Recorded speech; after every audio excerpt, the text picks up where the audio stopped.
everyone. My name is Professor Fry, and today we'll be learning about economic geography. Let's get right to it. Economic geography is the study of spatial variation of human economic activities, and to which space is essential to explaining geographical patterns. There are four concepts of space: location, territory, place, and scale. Location has to do with the positioning of people and objects relative to each other. Location are the coordinates on a map, and the physical space that separates the 2 points would be the distance between them. When it comes to the economic space, relative positions would allow us to start thinking about the patterns created. This would help us find trends and spatial variation. Absolute space would as well, since it is the specification of points, locations, lines, and areas. Territory has to do more with governments.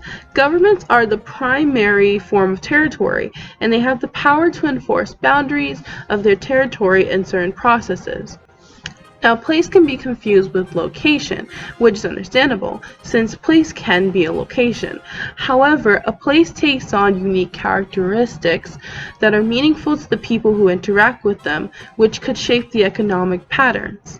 A place could be unique due to their culture, modern connections, historical places, etc. Scale is not hierarchical, and larger scales cannot always determine what happens on a smaller scale. They are humanly created, like the urban. For spatial scales, there is a bigger scale to a smaller scale. The biggest scale is global, then macro-regional, then national, then regional, urban, local, workplace or home, and of course, last but not least, the smallest, which is the body. These are all important to understanding the scale aspect of economic geography. Scale is used to frame our understanding of the economy as well as other conceptions of space. So, we're learning about economic geography. One of the big questions is, what is the economy? So the economy is a body that could become stronger or weaker over time, can grow or shrink, and can be healthy or sick. It seems more like an organism or having human characteristics. The economy affects people in both a positive way, like for blue-collar jobs, or in a negative way. For example, the credit crisis of 2018-2019, which neglected the poor and the homeless. Terrorist attacks, natural disasters, and political tensions can impact the economy. Moreover, the first term that can help you with understanding the economy, or all things economic, is gross domestic product, or the GDP. You might have heard about this. The GDP adds together the total market value of the production of goods and services.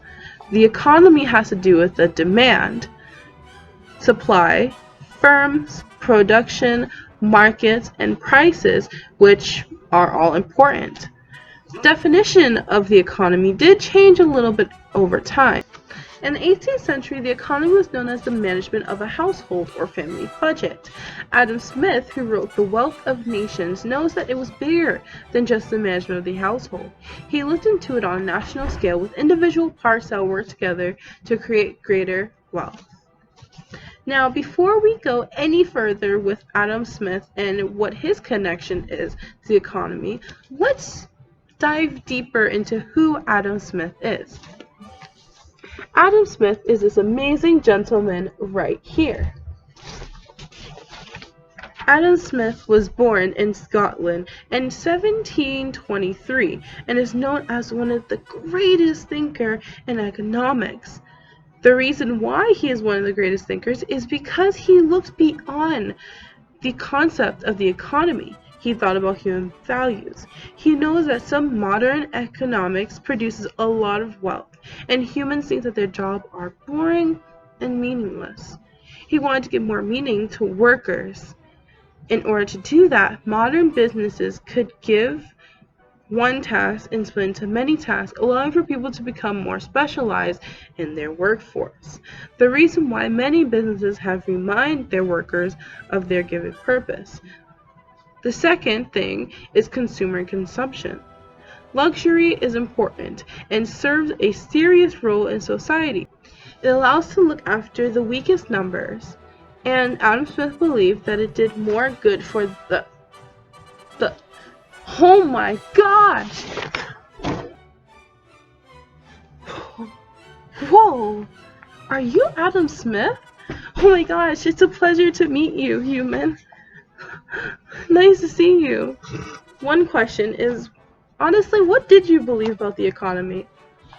I believed that capitalism should make money from goods and services that allow true fulfillment for the consumers. The third thing is how to treat the rich in order to have them pave the way for the rest of society. Christians believe that making them feel guilty would work, while radicals thought, and still think, that raising taxes would help.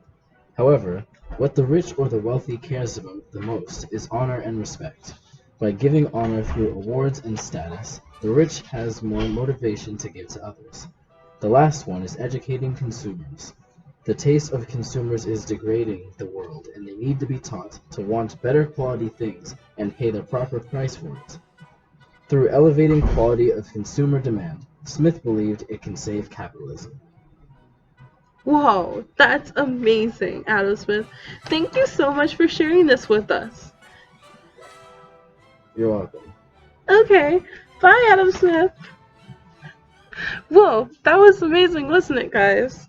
Okay, well, since we heard a little from Adam Smith, let's get right back into economic geography. It is believed that the economy is borrowed from physical sciences due to having equilibrium, stability, elasticity, inflation, and friction. The national economy can be described as a machine that can be managed by government intervention. Due to this, politicians think of the economy as the first priority, since what helps grow the economy is new people, new resources, new efficiencies, new products, and new wealth. And the economy is itself the process of transforming nature from one form into another. It is not possible to understand the economic processes without understanding the other dimension of human society and the national activities. It is not possible to understand the economic processes. It is not possible to understand the economic processes without also understanding the other dimension of human society and the natural activities. The economy within itself is impacted due to humans and their activities, buying cars or investing, and the natural environment, recovery from natural disasters or land resources and its availability. One of the things that contributes or impacts the economy process is supply and demand, which depend on humans. Economic space is reliant on the natural world. Humans and the environment are essential to the economic process, which means not understanding the dimensions of both would mean not understanding economic geography and the economy as a whole. This is why it's valuable to understand the two. To understand more about the economy, I have an amazing guest speaker who is an economist himself. Please welcome my guest speaker, Ryan Reynolds. Hello, everyone. Now, in order to learn about economic geography, one must understand the economy. The economy is like a machine. The economy is a self-transaction in all of its markets. Transactions are when people use money or credit to buy something. There's an equation economics use in order to understand transactions, and that equation is money plus credit over goods equals the price. The amount that people spend on so-called goods drives the economy, and the biggest buyer is the government. So the government is made up of two different things: the central government and the central bank. The central government collects taxes and spends money, while the central bank controls the amount of money and credit the economy in the economy through interest rates and printing money. Now, credit is created when a borrower's promise to pay back to lenders is fulfilled. When people spend more, others are able to earn more. Higher incomes mean that there are more leaders that are willing to lend money. More people become credit-worthy borrowers when they have the ability to repay the collateral. If they can't, more people become credit-worthy borrowers when they have the ability to repay, and collateral if they can't pay. The ability to repay is based off of the amount of income to debt. So when there is increased income and less debt, they are more likely to have the ability to repay. For collateral, it's just based through valuable assets. This creates a cycle. Increased income, increased borrowing, increased spending to increase productivity. Productivity matters the most in the long run, but credit growth matters in the short run. This is because productivity could increase the amount of income for life in the long run. For growth of credit, it matters in the short run because of interest rates increasing the money owed as time continues. So, it's best to settle the debt sooner than later to get credit. There is expansion through increasing spending. However, if prices rise too much due to increased spending, it causes inflation. The central bank does not like inflation, since prices rising means higher interest rates and less borrowing. On the other hand, less spending decreases crisis, which causes deflation, and then the economy activity decreases, which causes recession. Hence, when credit is available, the economy expands, but when credit is unavailable, there is a recession. This is all controlled by the central bank. If debt increases faster than income, that creates a long-term debt cycle. When there's increased income, increased assets, and increased borrowing, the debt burden is more manageable. Over the decades, debt burden increases. If the debt burden increases too much by borrowers having too much, then it causes deleveraging. Deleveraging means that there is a cut in spending, credit disappears, incomes fall, assets prices drop, stock market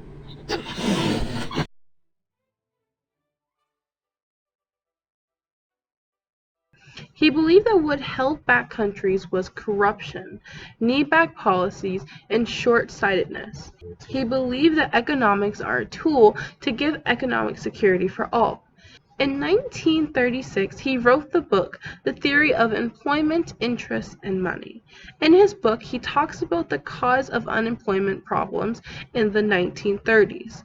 3 reasons why unemployment exists was due to temporarily unemployed workers when moving, people not wanting to work and able to support themselves, and wages being higher than what employees can afford. 3 reasons why unemployment existed during that time was due to temporarily unemployed workers when moving, people not wanting to work and able to support themselves, and wages being higher than what employers can afford.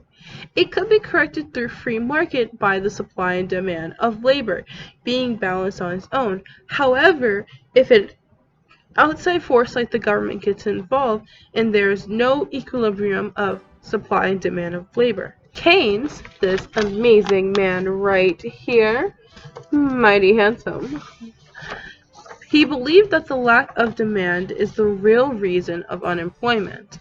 The demand for goods will return once wages and labor requirements equalize. That process through would take too long. That process, though, would take too long.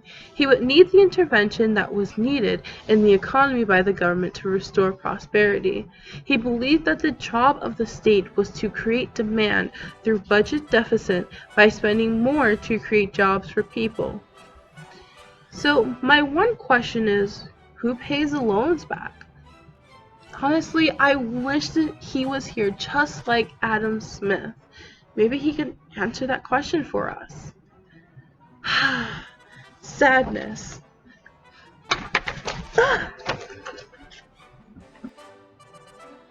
Whoa, It's you! So one question that I had for you was, who pays the loans back? I would answer that some of the money that the government would spend on unemployment benefits could be saved, and the increase of people employed gives more economic power, which increases tax revenue by businesses, which could then pay back the government debt. I believe that the national government could successfully manage economies, and the global system of an economic organization is possible. The Bancor is a complex system of accounting that I believe the country should subscribe to, as a new international standardized unit of account. It would allow internationally recognized organizations to impose fines on countries to discourage them from running large trade deficits or surpluses. This smooths out peaks and troughs in trade. The Bancor was not accepted by the US due to the limitations that it would have on them. It wasn't until after the Second World War that my ideas and policies were then adopted all over the capitalist world. However, I was discredited when my economics could not help the US and Britain when they went through stagflation. That is, when there is an increase in inflation and an increase in unemployment. Today, on the other hand, people were able to alter my ideas to modern society. Wow, that was so awesome. I'm so glad I got to hear from you, John. That's amazing. Before we talked about Adam Smith did help us understand the economy. However, there's one other person that we should also mention, and his name is John Maynard Keynes. He was a political economist. He was a political economist who lived in Britain. He believed that the government can solve the greatest ills in capitalism. He does not believe in communism or the free market. Well, I hope that you learned so much from everything that we talked about in this video. Well, I joined with, of course, Adam Smith and John Keynes, which is insane. But before you leave, of course, I want you to take away a lot of other things that I mentioned about economic geography, location, place, space. Of course, remember that and understand that the economy is a machine. It's like this human where it's not always the same and it fluctuates a lot. So yes, take all those, but we have one more thing to review before you go, which is some amazing definition and terms that would really help you with learning and understanding the economy.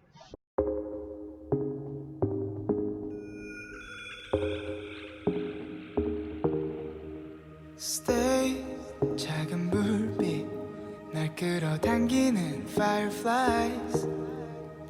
Take, 날 데려가 숨막히는 시선 속에 비춰지는 moonlight 길을 찾아가 점점 가까이 내게 다가와 떠오르는 flashlight 빛을 따라가 쏟아지는 저 shooting stars I wanna be red 눈앞에 피어난 불꽃처럼 No I wanna be red 빨갛게 펼쳐진 하늘처럼 Picture and strip over the Really? first line. Oh, okay. If we could just find out. Ready? Whoa! It's you! So, hi everyone! My name is Professor Fry, and today I will be telling you about economic geography. Let's get started. Answer that question for us. Sadness. What is that? Ugh. Wait, hold on. Take it with me. Ready? Ugh. Oh, sure. Didn't work. I don't know. Let's do it one more time as a take. I wish he was here.